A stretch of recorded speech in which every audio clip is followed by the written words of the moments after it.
because that means we don't got fights this week, but we make the most of it, and I do enjoy doing these as we begin the week with a retrospective to the 4th season of The Ultimate Fighter, that being the comeback. We did season 1, 2, and 3. We did a bunch of retrospectives. I'll have the playlist linked in top right now. And now we do the 4th one, so obviously I did watch all of it. I wouldn't be doing some I haven't watched, and yeah, I'm excited to do this. I have really enjoyed doing these in the past. I haven't done one of these since the last break week, which was between the Volk card and the Mario Bautista card. So obviously that was a couple months ago, and now we're back to do it again because there's no fights this week and I want to do something, so pretty simple. We're going to start the week with this, and then on Saturday we're going to talk about the Contender Series Season 2, because we did Season 1 already, and that should be fun, so what more can I really say there? The Ultimate Fighter 4, Season 4, the comeback, where they brought a bunch of old fighters back to get a second opportunity. Not exactly how they did it with the Connor Chandler season. This was actually done right.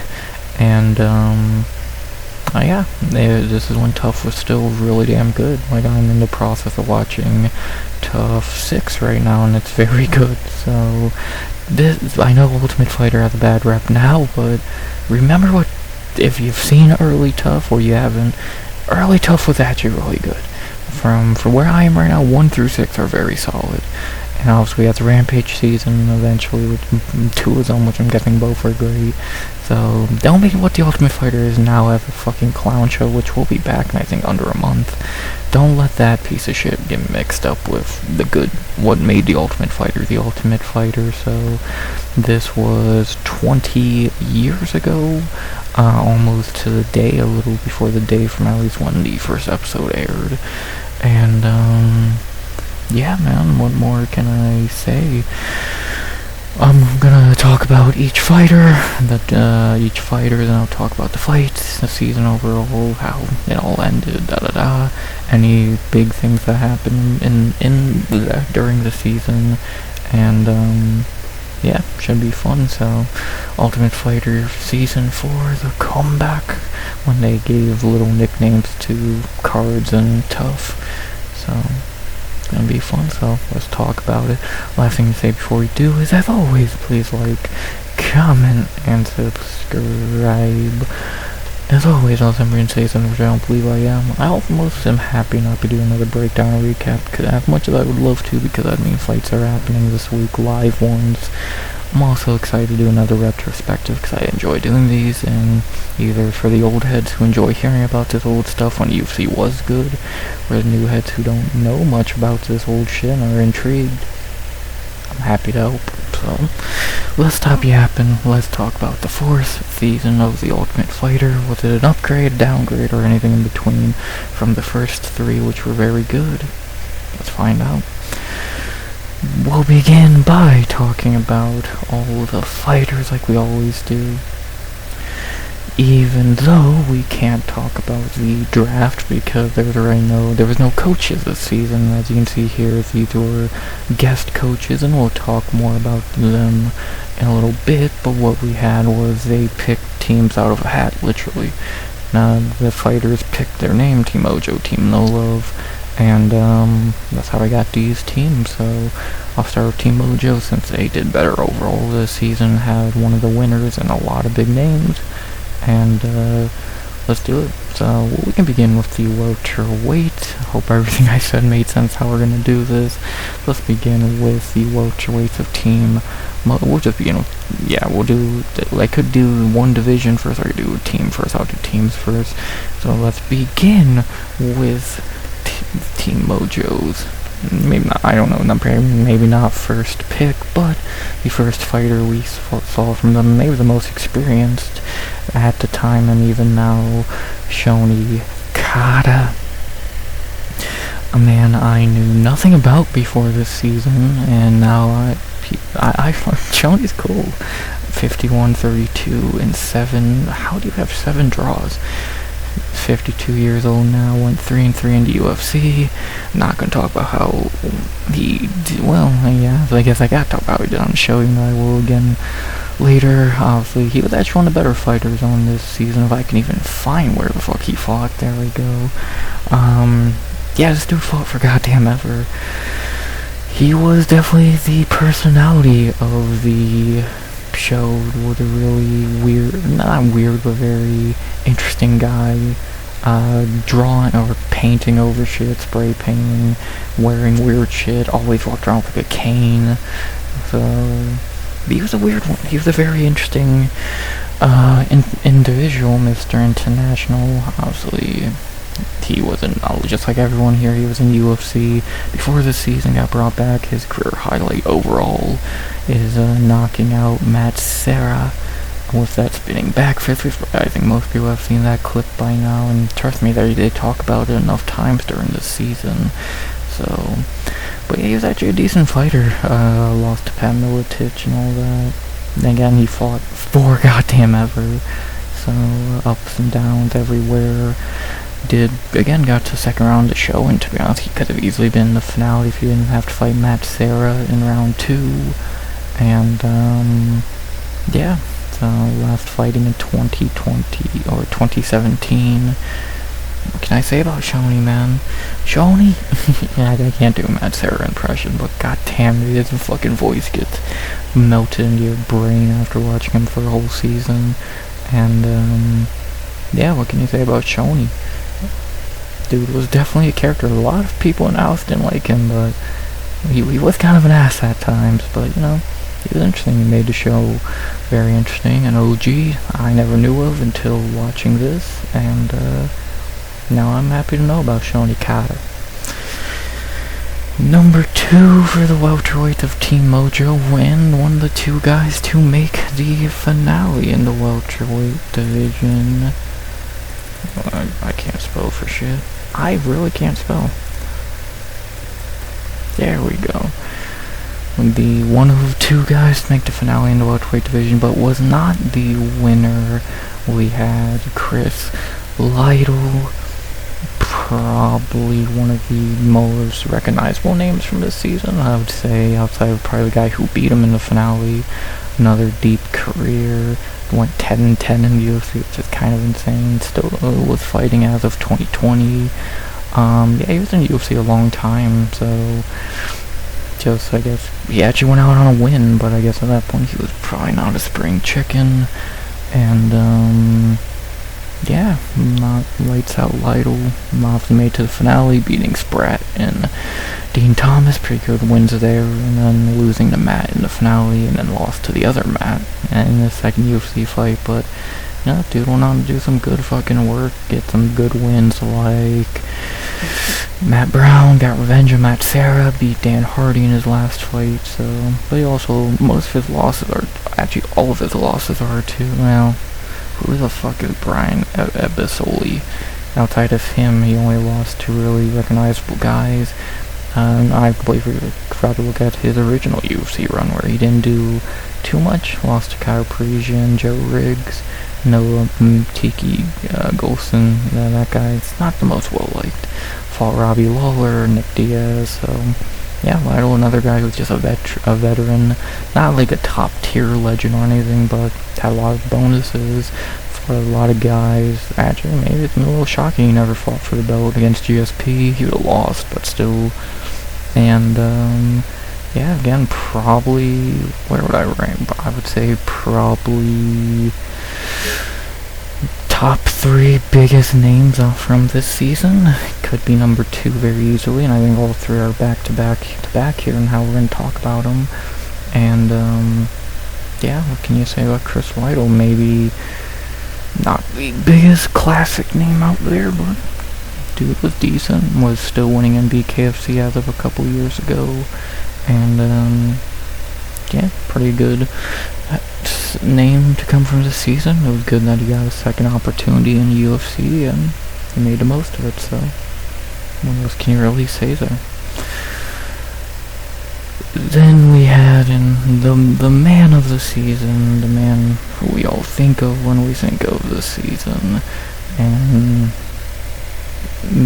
the man who's the thumbnail of this video, because how could he not be the winner of the season? At least one of the two, but the main one, Matt Serra, the original upset haver, the former champion, the winner of the season. Obviously, if you won this season, you went on to fight for the belt, and he got to fight GSP, and obviously he won in the biggest upset of all time up to that moment. The fight that got him in the Hall of Fame and keeps him a legend to this day. Even though he was not really a good fighter, he obviously had one of the biggest upsets of all time, and he's in the Hall of Fame for it. A phenomenal coach. Like, even you could see it here.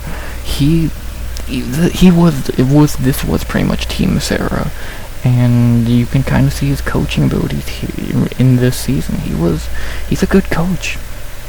He's a much better coach than he ever was a fighter, and you can even see that here. He was the leader, the coach of this team in every fight, and he did good. He's a great fucking coach, and a former champion to boot, the man you think of this season, and a guy who was kind of okay in his early UFC run.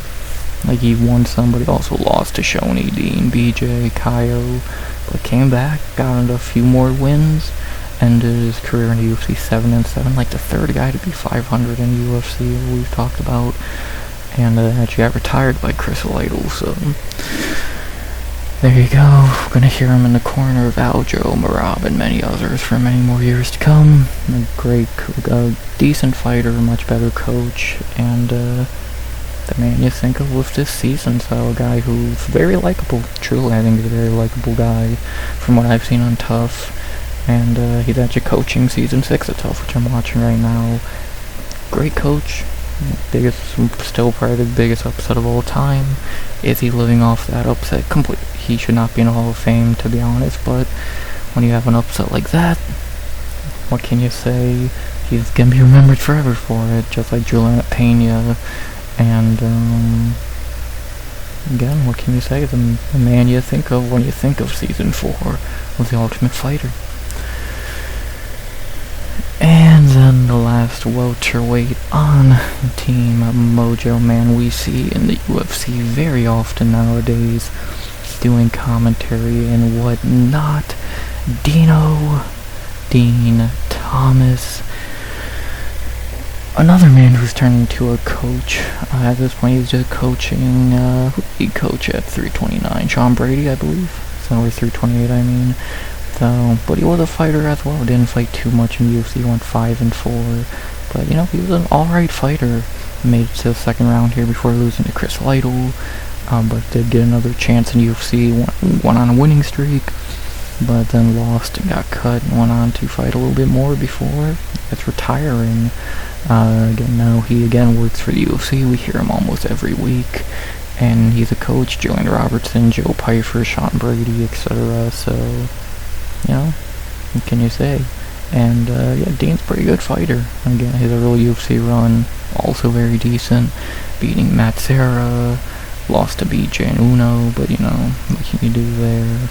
And, it's decent. What more can you say? So, yeah, is he better than Shoney? Probably. So, but, yeah, what can you say? Man, dude has made more people probably know him for doing his little UFC commentary than actually fighting, and he's doing something right to keep his name out there, be remembered. What can you say about Dino? So, it's simple. And there you go for the welterweights. And I was gonna say, oh, I know I'm not talking about the personalities too much, but I really only one needed Shoney and Serra, but Lytle and Dean do not need that. So there you go. But then we go to the 15-pound heavier guys on Team Mojo, the middleweights, beginning with Matt Serra's boy, who is not very good, but, you know, and he tried. First middleweight of Team Mojo, Pete Drago. Come on, Drago. Obviously, Matt Sarah boy, and that's why probably a big reason he was on the show, because he's not very good. 2-5 in the UFC.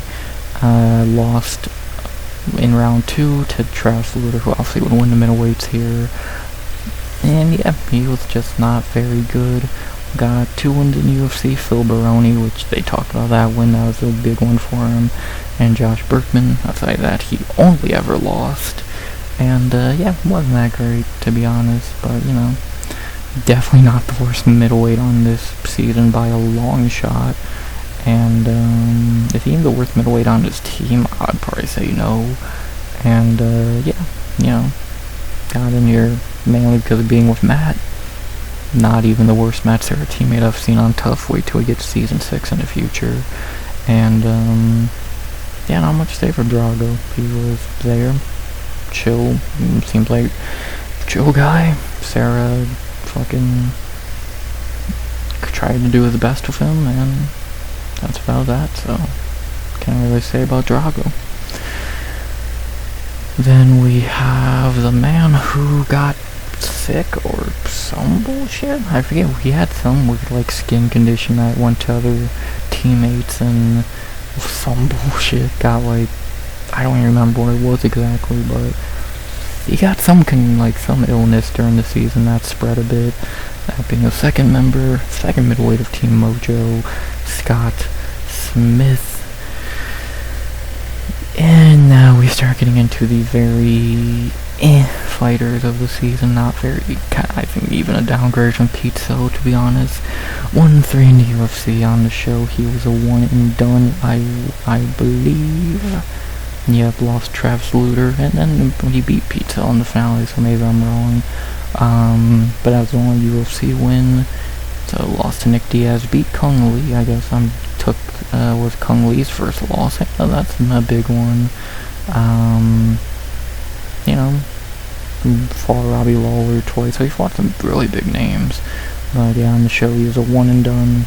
Didn't seem like that great of a fighter, and yeah, again, all I can remember him for is getting some weird like skin condition or something, and it's spreading a bit, so yeah, not very much to say about Scott. Even as like a character, he barely spoke and was a very quiet, laid-back guy, and yeah, can I really say there? Big names on his record, and took Kung Lee's O. Pretty good shit there, but aside of that, doesn't like he did too much in his MMA career. Then we had a man who would fight for the middleweight championship, and probably one of the better, maybe the second best middleweight on this show. Yeah, definitely. We have the Canadian Patrick Cote. If he ain't the best, because he didn't win the season, he'd either be the second best middleweight on the show. Went 10-11 in UFC, but he was also in UFC forever. He was a GSP training partner, and you know, he was not terrible. Made to the finale, lost to Travis Lutter, but before then he was in UFC, fought Tito and gave him a hell of a fight. Fought Chris Lieben, so he was not getting no easy matchups, that's for damn sure. After the show, he would go on a giant winning streak and fight Anderson Silva for the belt, but he would lose badly. Bounced back though eventually, and you know, he won some fights, fought up to 2017, which is insane. Cowboy and Thiago Alves retired him. Looking over his wins, there ain't no amazing wins here. Like, his best win would be probably Kendall Grove. In the UFC, at least, is what I'm seeing. Ben Saunders, Josh Berkman, so... But he fought Kung Lee, Wonderboy Alves, Cowboy Silva, again, Lieben, Ortiz, so he fought some big names, but never could really beat him, and, but he was still one of the better fighters on the... easily probably a top 5 fighter from this season, and, went on to have a good career, fought for the belt. What can you say about Patrick Cote? Was, again, chill dude. Again, GSP was a coach for some of the season, so that helped. And, yeah, pretty simple there. So what can you say? Fought for the belt. Was, I think, hit one of the only... Is he the only guy who didn't win the show to fight for the belt? I believe so. So there's an accomplishment right there. And, pretty good fighter. What can you say? And then we had the last member, Team Mojo, and easily the worst. A guy who I believe fought twice and lost twice because he's fucking terrible. The last member, Team Mojo, and probably the worst, Edwin DeWeese. The only man here to not have a fucking Wikipedia, might I add, which that says a lot. Edwin 0-3 in the UFC, so not great there. Did win his first round matchup against Giddison Ray, but Cote beat him pretty easily. Lost next 3. And, yeah, before the season he fought Franklin and Lieben and got beat up. No shocker there. And, yeah, I didn't think Edwin was some good fighter at all. He fought Big Nog and lost. Shocker. Yeah, not really much to say about Edwin. Again, good for him making it to round 2, but he beat a terrible fighter to do so. And, yeah, obviously Cote beat him with every bit of ease humanly possible. And, yeah, just not a great fighter. Easily the most forgettable member of Team Mojo. Not a great fighter. You know, I think he was a bit of like a loud guy. Not like an asshole. We'll get to those in a little bit, but he was there. Not really anything special though. Not a great fighter. And not really much to say. They're the weakest member of a pretty stacked team overall. I guess you can look at that either way you want, but that be how it is. And that be the truth of the matter. And there you go, that's Team Mojo, who definitely got lucky with their selections in terms of picking names out of a hat. Lytle, Sarah, and Dino, they got all of the actually good welterweights. Cote, a great middleweight for this season standards. Even Shoney was really good. So they literally got all 4 good welterweights. Like, that's kind of insane. And, yeah, Team Mojo was good. No shocker that they won. I think they went 7-1. I'm pretty sure in round 1 only Pete Sell lost, I believe. So, or Scott Smith, I mean. So maybe I'm wrong. That we're gonna find out. But no, I think Jorge Rivera might have won as well. So. But the welterweights got swept. I know that's a fact. And, what can you really say there? So, but I'm not done talking about the teams yet. Let's get to Team No Love, which they didn't have much love because most of them sucked. Beginning with the man to take the first loss of the season to Shoney. I thought. And his nickname was No Love, so I guess the world plays funny games like that. The first member, Team No Love, Rich Clementi. The first member and the first loser of the team, 5-5 in UFC. Obviously he lost in the first episode to Shoney Kata. Did get another shot in the UFC, and it did not go well. And actually got a few shots in the UFC. Got a few wins, but mainly losses, and beat Moen Gallard. Whatever, as much as that's worth. Not a terrible win. And, yeah. Didn't do much before the UFC, or in the first UFC stint, and didn't do much in it. Not the worst fighter on the team for sure, even at welterweight, but, well, just especially compared to who is on the other side of the bracket in terms of Team Mojo's welterweights. Yeah, this guy had no fucking chance, so Shoney beat him pretty soundly, and, that's about that. Then we had maybe the most interesting guy of the season, we had an old dude, really hard to understand at times. The second member of Team No Love, Mikey Burnett. Very experienced guy when it came to the show. He was pretty deep into like fighting and all that. His last fight was on the show, so take that as you will. Obviously got smoked by Dean Thomas pretty fucking easily. Fought Pat Miletich for the belt. So, you know, that's something. But yeah, I didn't see anything too great with this guy. I think he was injured a bit as well going into the fight. Again, he was a bit hard to understand. So, you know, wasn't a spring chicken. How old was he in this fight? He was 32 years old, so I think he probably was the oldest dude on the show, and hasn't before this. He didn't fight till this was his first fight since 1999. So you know, I think that's not a great strategy, and it showed as he again easily got beat by Dino, and that was about that. So what can you really say there?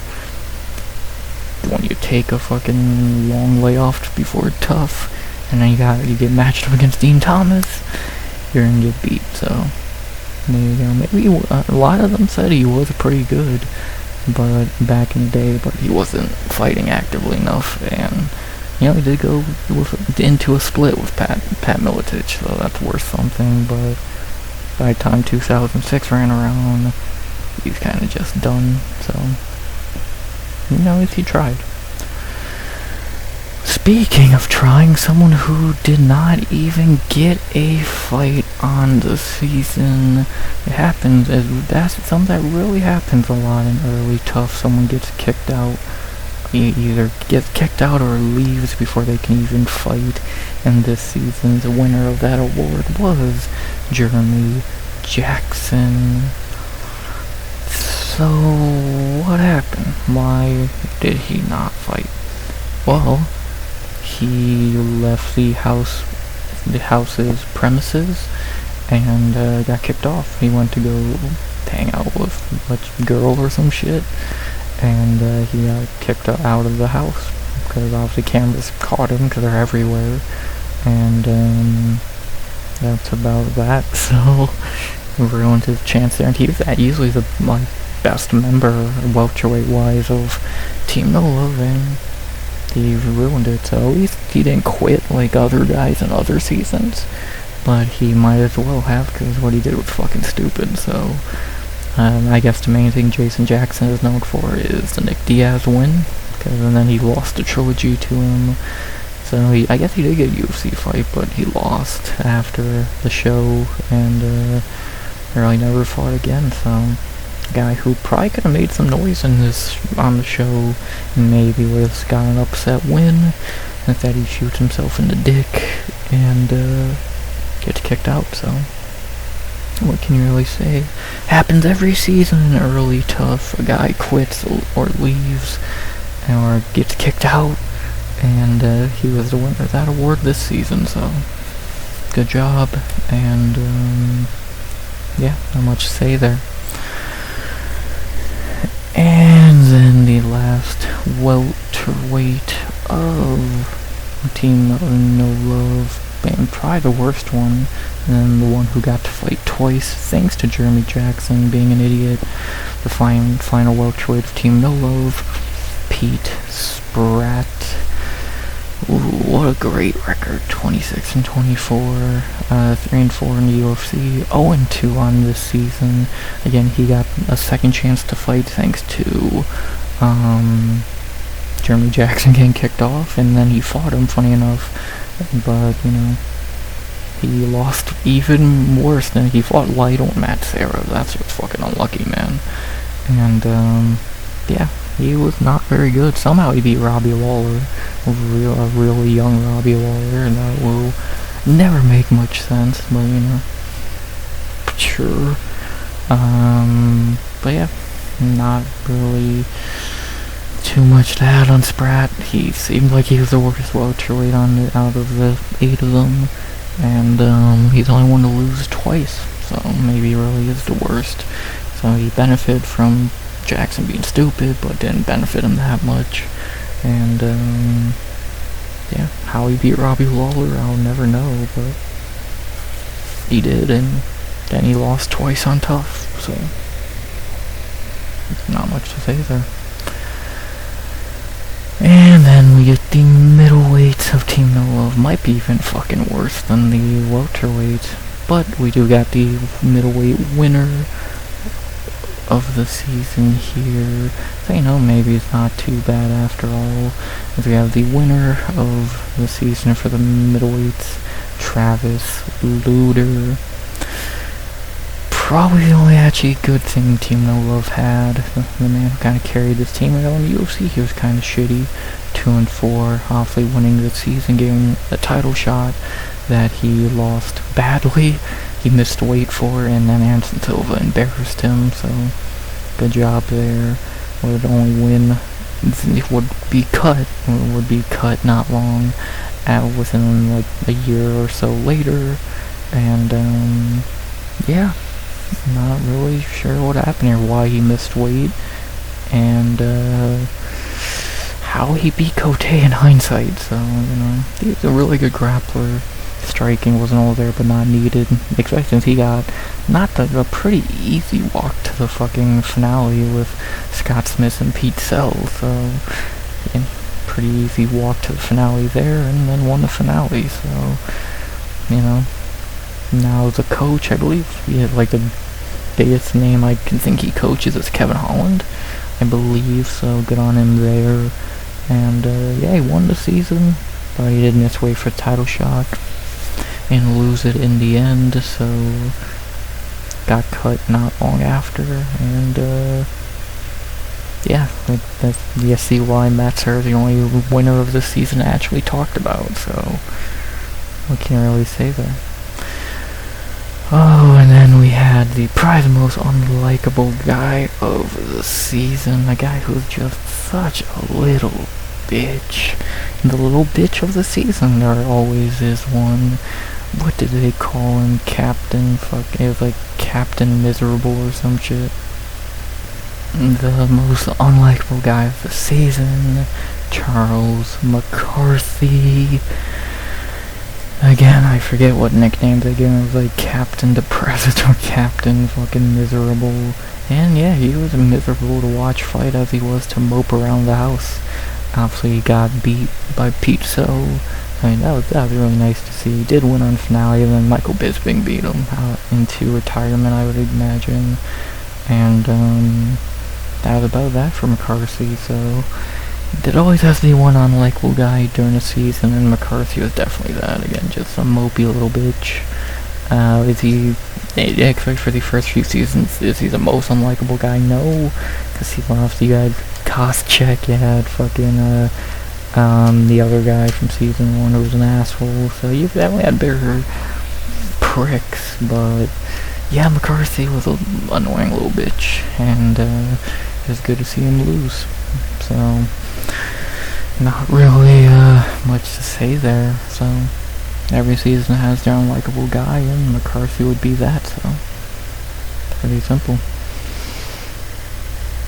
And then we had maybe the worst fighter of the season. I think a strong debate to be made for him taking that crown, because I saw no one really be as terrible as him. We had, in our second to last fighter, and maybe the worst, Gideon Ray. Yeah, another guy with about a 500 record. That only fucking spells great things, doesn't it? 0-3 in the UFC. No shocker. Lost, obviously, to Edwin DeWeese, and Charles McCarthy. So, you know, you're losing to the worst fighters on the show outside of yourself pretty easily. And, yeah, he obviously lost before the UFC as well. In his first little run, lost to Darren Elkins. So, you know, great job there. And, yeah, he sucked. I would say, again, probably the worst fighter of the season. I'm really struggling to, like, McCarthy beat him. Scott Smith was better. Deweese was beat him. Like, even if you want to go to welterweights, like, fucking Spratt was better. So, yeah, Giddison probably takes the crown for the worst fighter of the season. And, yeah, I guess that's not the worst season to be the worst fighter of when there was as much talent as there was, but still a crown nonetheless. And, yeah, really bad. And then we end it with our last fighter. Sure, we can talk more about the season and all of that. The last member of Team No Love, and probably one of the more well-known guys, the first Jorge in the UFC before Masvidal. And I seem like they really don't like guys named Michael Bisping. Like these Jorges, as we have Jorge Rivera. Probably the second most successful member of Team No Love, which would say a very little 8-7 in the UFC. I think most people only know him for the Michael Bisping fight, where he pissed him off before the fight and then got knocked the fuck out, and his coach got spit on, etc. Obviously lost in round 1 to Patrick Cote, which he got kind of unlucky there, because I think Rivera definitely could have easily been a guy who could have been in the second round, but he didn't fight a shittier guy, he fought Cote, so unlucky there. Lost to Franklin Anderson Silva even before the show. Lee Murray, so beat Travis Lutter before the show as well. And then after the show, was in the UFC for a while. Kendall Grove's a good win, Nate Quarry's a good win. But outside of that, again, kind of his only career highlight, I think, at least that I can think of him, is Michael Bisping making him his bitch, so take that as you will. And yeah, a guy who I definitely would have expected to do better on a season like this, but he got matched up with a guy he was never going to be. If he would have fought Scott or Deweese, or even So, he would have been in round 2 easily, but he didn't, so I can't really say there. And there you go, the second most famous Jorge in UFC history. Poor guy. Probably better than Masvidal as a fighter, to be honest. And there you go, those are all the fighters. Again, is it the most stacked season we've seen up to this point? No. No, it's really sold on Lytle, Sarah, and Dino. Besides that, Cote and Luter are alright, Shoney's good. After that, yeah, So, Smith, Deweese, McCarthy, Ray, Jorge, it was decent as well. So you had about, half of the show was pretty solid guys.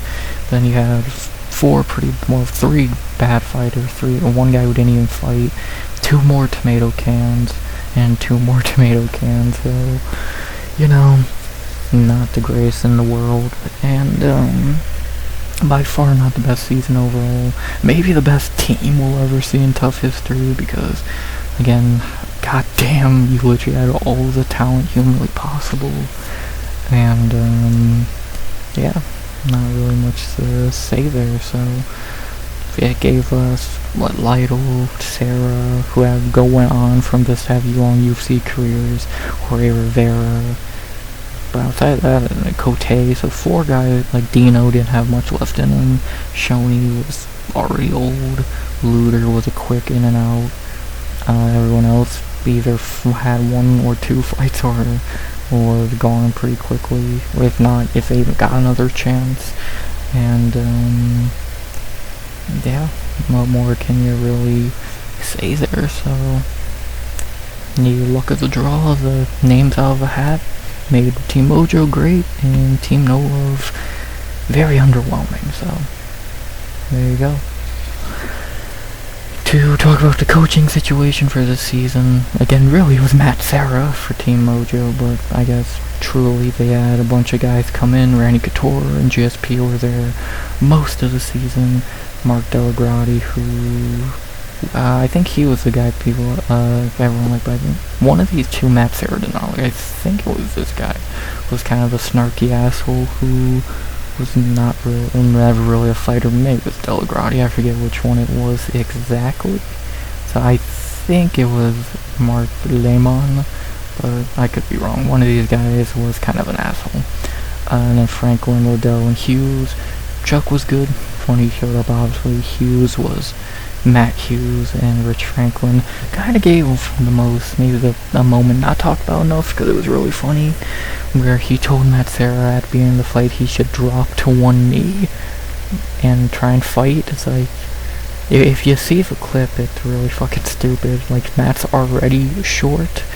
Now you want him to drop to one knee, make himself shorter, and try and, like, strike or shoot from there.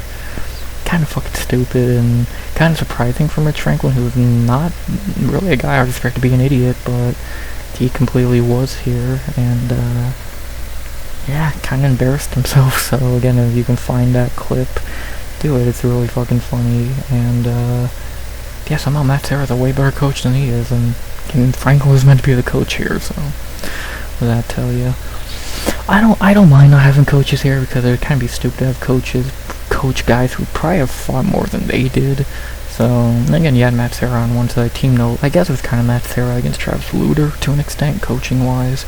They're the two best coaches there, and both went on to be coaches in the future, so, you know, good. I guess it was a good idea in the end, so pretty simple. And then to talk about what happened each week, each fight. Were they good, bad, who won? Beginning with episode 1, where Shoney got the win over Rich Clemente. Not a great fight. Shoney kind of just fought a bit better, was able to get him down, keep him there, and win. Kind of an upset, I would imagine, because Shoney again was kind of old. But yeah, got the win here. Started the season off right, and yeah, it felt like an upset of how they talked about Shoney. I was happy for him getting the win there, and not a great fight, but could be worse. It could be definitely not the worst fight of the season or anything along those lines. As we go from 1 to 2, the first fight for the middleweight began with a very low-level battle between Edwin DeWeese and Gideon Ray. I don't remember this fight at all. I think DeWeese got cut open a little bit. About the only thing I can remember. It went 3 rounds, which, you know, not great. That means DeWeese lost a round here. And just a low-level fight between two of the worst on the season, so don't remember it being that good. I doubt it was. And there you go. There you go. Then in episode 3, we had the first ass beating of the season. Chris Lido ran through Pete Spratt. No fucking shocker. Of course he would. One of the top 3 best fighters of the season versus one of the top 3 worst. The worst welterweight on this show. Yeah, of course he ran through him in 2 minutes. No shocker there. So now Team Mojo are up 3-0, but they take their first, I believe, only loss of round 1 in the next fight, which is the middleweights again, and that has the winner of the middleweights, Travis Luter, run through Scott Smith. Yeah, no shocker there, nothing really to talk about there. Luter won the show, and of course, Mixer Scott Smith did not. And yeah, this was never going to be a fight, so simple. Took him down, submitted him pretty easily. Nothing great there. And then Team Mojo gets back on track with their 5th or 4th win. 3rd one at welterweight, as Dean Thomas run through Mikey Burnett. Simple. And again, Burnett, maybe this fight happened 6 years earlier, it would have been better, but again, Burnett's first fight since 1999 against a young Dean Thomas. Yeah, this was only gonna end one way, so no shocker there. Then we go back to middleweight for the most enjoyable loss of the season, and a fight that was actually okay from what I remember. Pete Sell versus Charles McCarthy. Captain Negative. Yeah, I kind of remember it being an alright fight, or I just remember Matt Serra saying Drago 1,000 fucking times, and that Charles McCarthy loss is a good thing, so cool. Not a bad fight from what I remember, but not like a barn burner. obviously. And, yeah, what can you really say here? Low-level fight was kinda just that. Then we get to the man of the season getting his first fight in. Took a while, but he finally did fight. And it was against the poor old Pete Spratt again. It was meant to be Jeremy Jackson. Spratt had to step in and fight Matt Serra. And it went as good as you think it did. Matt fucking ran through him like paper in 3.5 minutes. And, yeah, no fucking surprise there. So, yeah, what am I meant to say here? Was there ever a fucking debate? Poor Pete Spratt had to fight Chris Lytle and Matt Serra on TuF. Ouch. And they was gonna be Clemente, but he would have done just as terrible.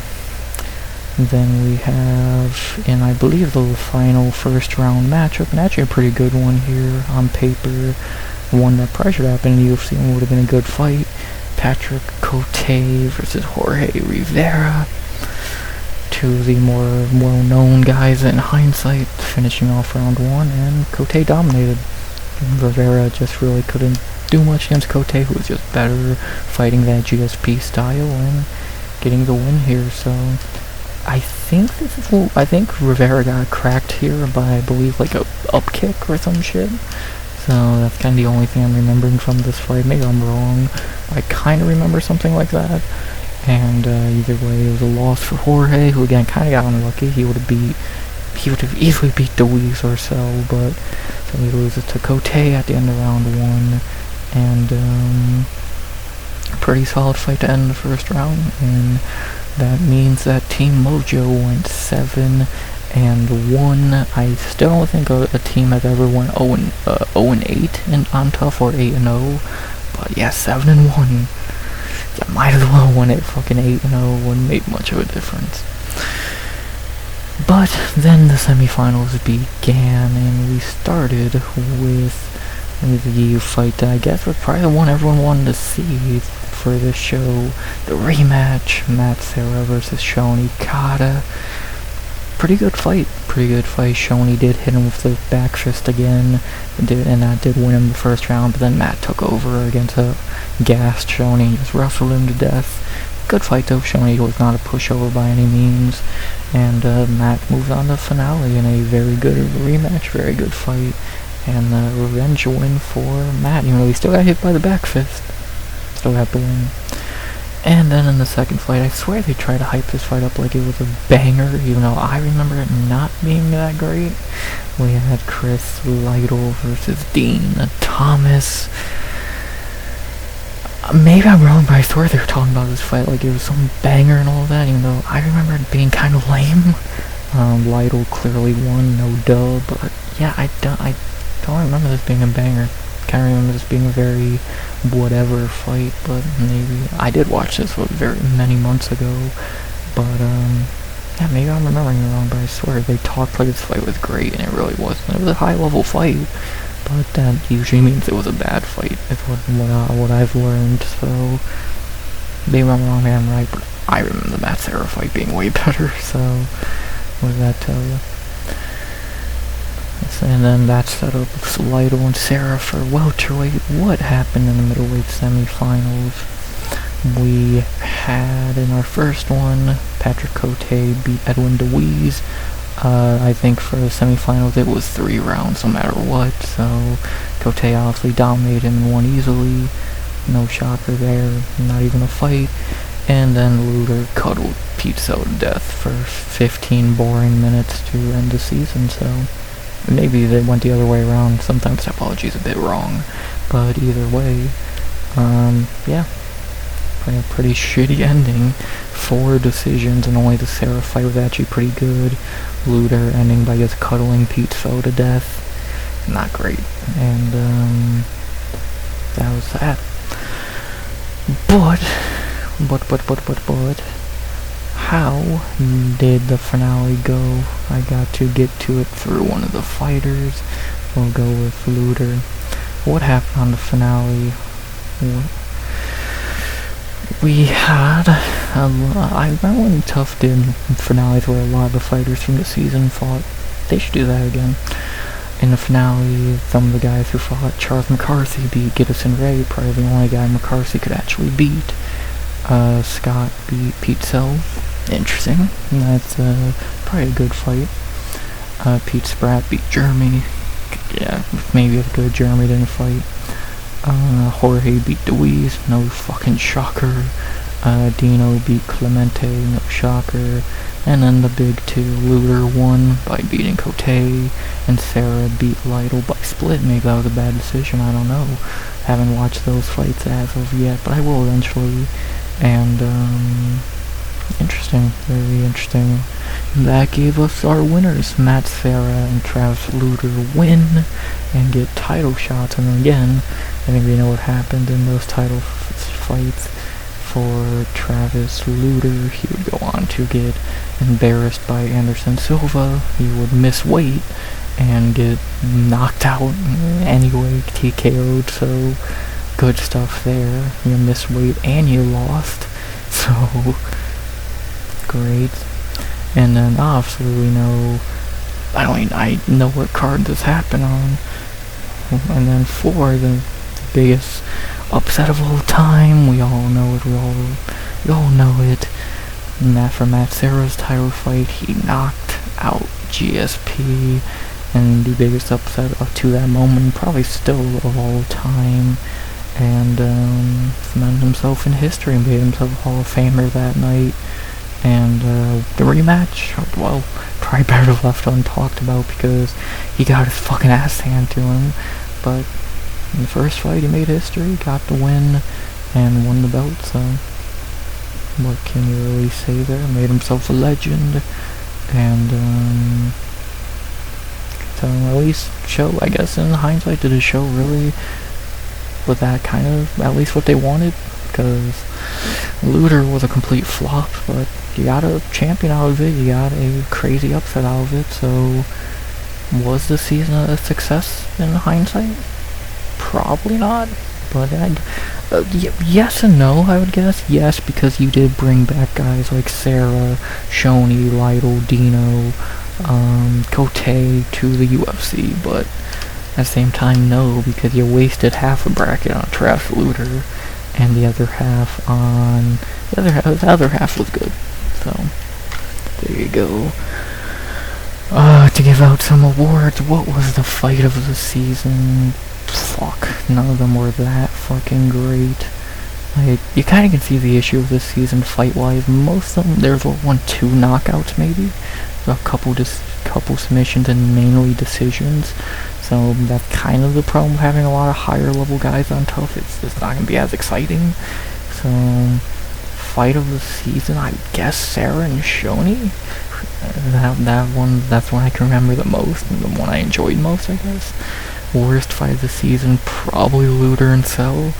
So, you know, there you go. And, yeah, obviously I talked about the hateable guy of the season was McCarthy. And, yeah, what more can you really say? To give this season a grade, I don't remember what I graded the first few seasons.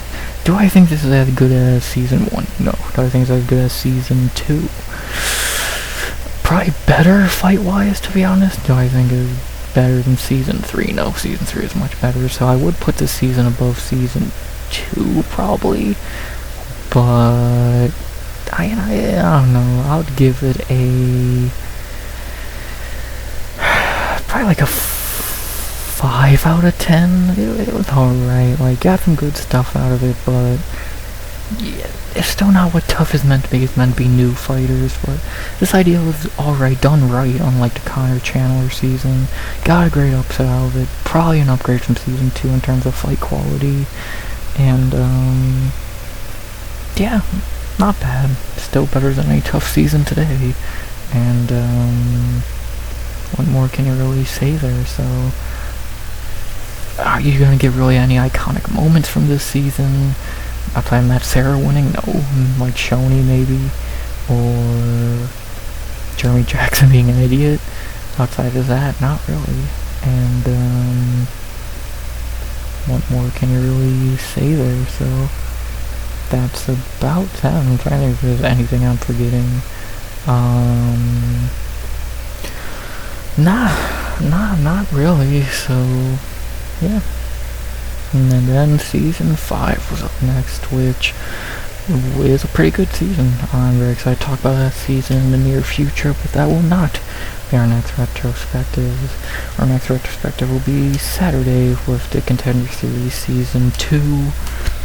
So obviously that'll be extremely interesting, and probably a bit longer than this, so there you go. Not really much more I can think to say here. I feel like I'm forgetting something, but I don't know what I'd be forgetting, and hope y'all enjoyed. Again, I hope y'all enjoyed. I think, again, I like the idea of these, because these are an old head's gonna get some memory lane shit, or a newbie. Hopefully if anyone new watched this whole thing, you learned something today, so I think UFC history is interesting. I'm enjoying going back and watching it slowly, and yeah, hope you learned something new or got a good memory out of this. So what more can I really say there? So there you go. I guess, boom, that would be the retrospective done, and what more can I say? So we'll be back on Saturday with Contender Series 2 retrospective, and next time we do a TuF retrospective, it will be Season 5, which was BJ Penn and Jens Pulver. That's a really good season. I think that season's better than this one, and I'm excited to talk about it. So I guess for my updated Ultimate Fighter rankings, I would say Season 1 is 1, Season 3 would be number 2, Season 2 would be Season 4 would be number 3, and Season 2 would be number 4, so there you go. All good seasons though, and still, if TuF was as good as they were, if TuF now is as good as they were, then we'd not shit on TuF, so there you go.